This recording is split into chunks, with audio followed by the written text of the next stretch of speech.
Kumar Kumar Kumar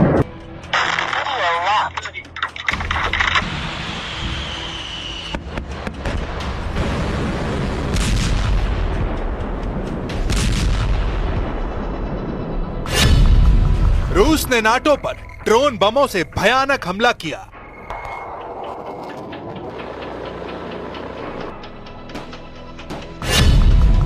NATO chief का ऐलान, एक एक इंच के लिए लड़ेंगे।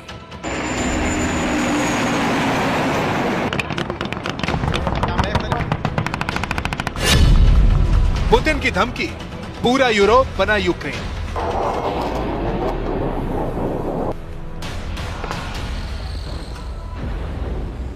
सिर्फ 2 वॉर जोन बारूद के ढेर पर है। एक को इजराइल ने बना रखा है, दूसरे को रूस ने। मगर इनका ताप तमाम मुल्कों की तकदीर का फैसला करने वाला है।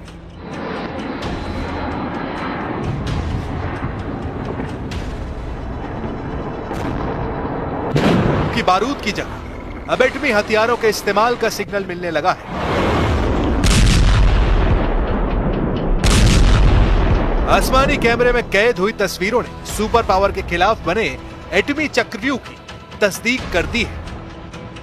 ये सैटेलाइट तस्वीर पेंटागन में 100 दफा देखी गई है। ट्रंप ने भी इन तस्वीरों की डिटेल मांगी है, क्योंकि अमेरिका के लिए यह तीसरा एटमी खतरा बताया जा रहा है। ईरान रूस के बाद अमेरिका को सबसे कट्टर दुश्मन परमाणु प्रलय की टेंशन दी है।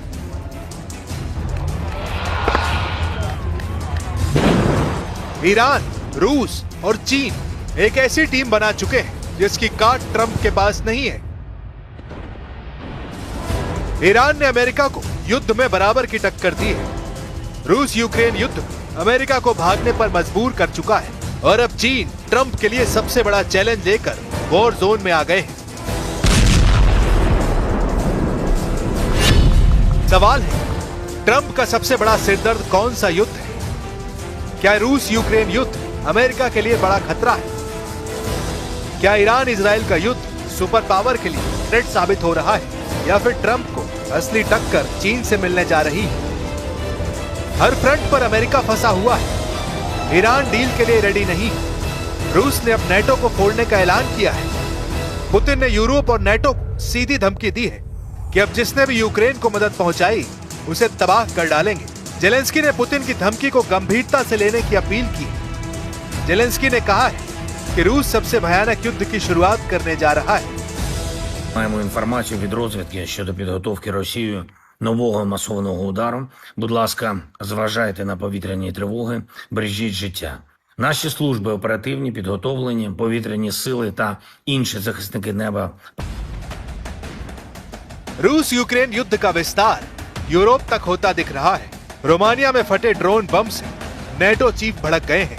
नेटो से पुतिन के टकराव का एपिसोड देखने से पहले चलते हैं चीन के उस बंजर बियाबान में, जहां की सैटेलाइट तस्वीरों ने सुपर पावर की धड़कनें बढ़ा दी हैं। चीन ने शिनजियांग के रेगिस्तान में एक विशाल मिलिट्री कॉम्प्लेक्स तैयार किया है। सैटेलाइट तस्वीरों से पता चला है कि चीन अपने परमाणु गोदाम के पास लॉन्च पैड, बंकर और कम्युनिकेशन नोड्स का विशाल नेटवर्क बना रहा है। चीन ने उस एटमी स्टोर के पास लॉन्च पैड बनाए हैं, जहां सबसे लंबी दूरी तक हमला करने वाली मिसाइलें रखी हैं। सैटेलाइट तस्वीरों की जांच में 80 से ज्यादा नए लॉन्च पैड पुख्ता तौर पर दिखाई दिए हैं।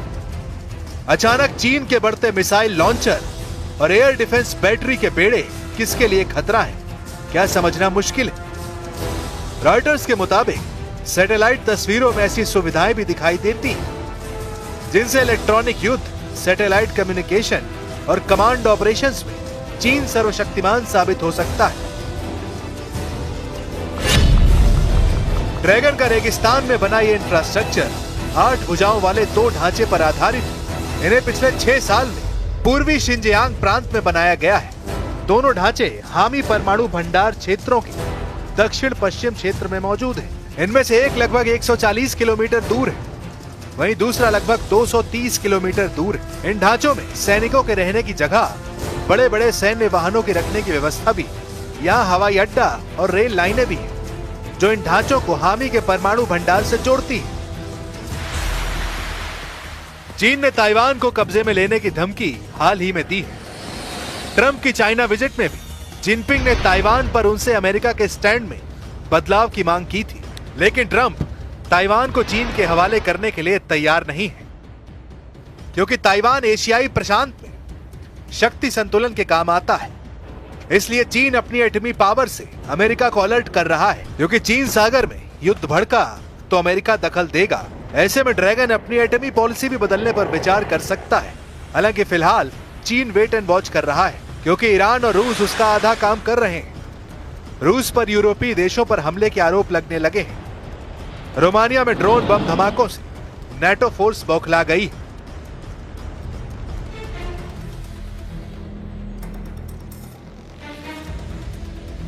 रोमानिया के दक्षिण पूर्वी शहर गलाती में रिहायशी अपार्टमेंट पर रूस से दागा गया ड्रोन फटा है। ड्रोन धमाके में 2 नागरिक घायल हो गए हैं।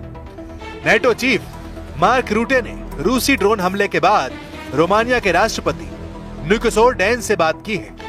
रूटे ने ऐलान किया है कि वो रूस से नेटो देशों की 1-1 इंच जमीन को बचाएंगे। रोमानिया में ड्रोन स्ट्राइक के बाद यूरोप की महाशक्तियां हरकत में आ गई हैं। जर्मनी ब्रिटेन में इमरजेंसी मीटिंग चल रही है। रूस से युद्ध में बाल्टिक देशों ने ओल्ड एज आर्मी को भी उतारने की शुरुआत कर दी।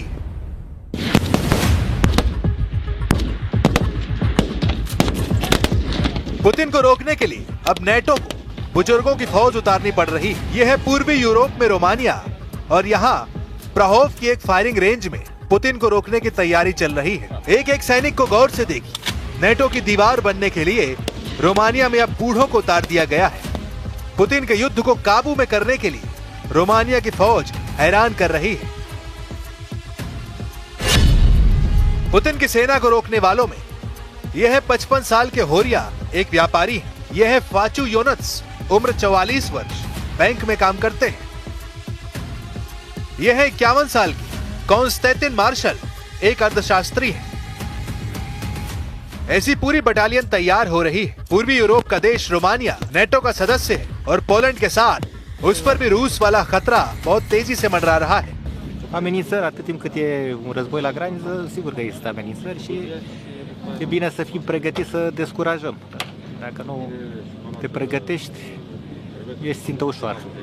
रोमानिया में उस युद्ध की तैयारी चल रही है जिसकी कभी शुरुआत न होने की दुआ पूरा यूरोप कर रहा है। यूक्रेन से होने वाले हर धमाके का खौफ पूर्वी यूरोप में फैल चुका है। जहाँ जहाँ बम फट रहे हैं, जहाँ जहाँ रूस के ड्रोन अटैक का डर फैल रहा है, वो हर देश इस वक्त बहुत बड़े ट्रॉमा से गुजर रहा है। रोमानिया में हुए एक धमाके ने इस ट्रॉमा को कई गुना बढ़ा दिया है।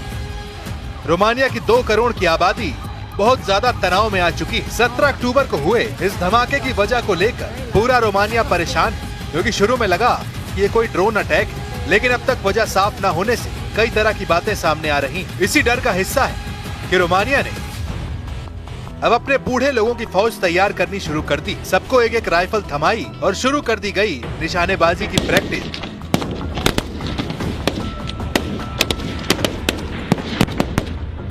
20 ceva de ani a fost ultima oară când am tras. Când ați făcut armata? În 2004. Vremea lungă care a trecut de la ultimele conflagrații mondiale în care au fost implicate mai multe state, e posibil ca oamenii să mai uite cât de mult rău poate să producă un război. Sperăm să nu ne confruntăm cu așa. Romania ने 2007 सैन्य service अनिवार्य करने वाला system 2007 में खत्म कर दिया था, लेकिन 18 साल बाद अब पुतिन के गुस्से ने पूरे यूरोप का ब्लड प्रेशर संकट में पहुंचा दिया है। रूस और यूक्रेन युद्ध के खतरे ने यूरोप को कैसे डराया हुआ है, इसके कुछ आंकड़े आपको हैरान कर देंगे। पोलैंड ने अपनी रिजर्व फोर्स 5 लाख तक बढ़ाने का फैसला किया है। जर्मनी में अब रिजर्व फोर्स बनाने के लिए 6 महीने की आर्मी ट्रेनिंग देने की तैयारी हो रही है। रिजर्व सैनिकों की तादाद 2 लाख तक जा रही है। डेनमार्क में सबको 4 से 11 महीने की आर्मी ट्रेनिंग देने का प्लान है। इसमें महिलाएं भी शामिल होंगी। फिनलैंड में 9 लाख रिजर्व फोर्स है और ये यूरोप में सबसे तेजी से युद्ध की तैयारी करने के लिए जाना जाता है। नेटो देशों ने 2022 में मैड्रिड में हुई मीटिंग में तय किया था कि रिजर्व फोर्स बढ़ाई जाएगी। पिछले 3 सालों के दौरान नेटो के नेता बार बार मिलते रहे, लेकिन पुतिन के आगे मजबूर नजर आ रहे हैं। पुतिन के खतरनाक हमलों ने इस मजबूरी को कई गुना बढ़ा दिया है। जमीन से आसमान तक नेटो ने अब पुतिन को रोकने के लिए एड़ी चोटी का जोर लगाना शुरू कर दिया है।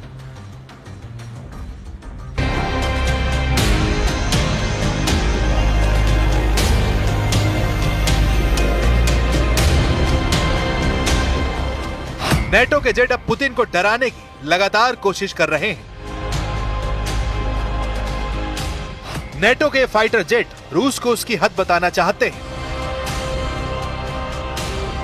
ये फाइटर जेट दावा कर रहे हैं कि नेटो के आसमान में पुतिन की घुसपैठ का मतलब होगा तीसरा विश्व युद्ध। नेटो सोच रहा है कि पुतिन घबरा जाएंगे। नेटो के दिलो दिमाग पर सिर्फ और सिर्फ पुतिन को बैकफुट पर रखने का जुनून, लेकिन क्या इन पैतरों से यूरोप की सरहद से दूर रहेंगे पुतिन? क्योंकि रूस के बॉर्डर पर गूंज रही नेटो के विमानों की गड़गड़ाहट अब मॉस्को तक गूंज रही है।